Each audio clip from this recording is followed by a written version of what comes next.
Well, Don Lemon just backed himself into a corner on live television, trying to pin reparations for slavery on Britain in an interview with a royal commentator.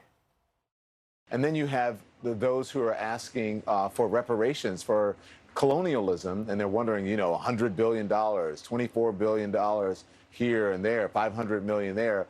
Some people want to be paid back, and members of the public are wondering, why are we suffering when you have all of this vast wealth? Those are legitimate concerns. Well, I think you're right about reparations in terms of if people want it, though, what they need to do is you always need to go back to the beginning of a supply chain. Where was the beginning of the supply chain? That was in Africa. And when across the entire world, when the slavery was taking place, which was the first nation in the world that abolished slavery? The first nation in the world to abolish it. It was started by William Wilberforce, was the British. In Great Britain, they abolished slavery. 2,000 naval men died on the high seas trying to stop slavery. Why? Because the African kings were rounding up their own people. They had them on cages waiting in the beaches. No one was running into Africa to get them.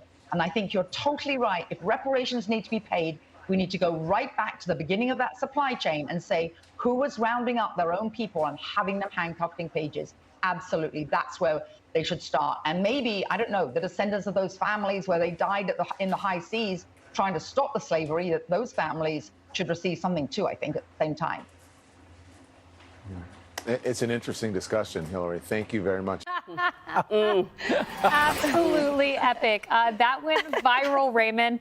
My favorite point is the interesting Hillary. We'll continue this discussion. Somehow I doubt Hillary Fordwich is going to be a Don Lemon regular. What an interesting discussion that is. Look, he didn't expect that truth bomb to drop on him at that moment. The truth is history is complex, and the people involved in the grave sin of both racism and slavery, enslavement of people, that's going on today, ladies and gentlemen, all over the world, in places like China, in parts of Northern Korea, and places scattered elsewhere. We need to hear more about that, the contemporary examples of it, and not keep rooting through the annals of history and trying to dig up reparations for people in the present day. I mean, I often say my people were making paella and crushing grapes when this happened. We weren't here. So we were more enslaved than we weren't part of this. But when you look at what happened, it's always a broken history, but there are good points to it and bad points. And you've got to take the whole of history and move on. We've progressed, and now we're surrounded by our brothers and sisters, and we're all one community. That's what we should have been, but we found that. Celebrate that. Let's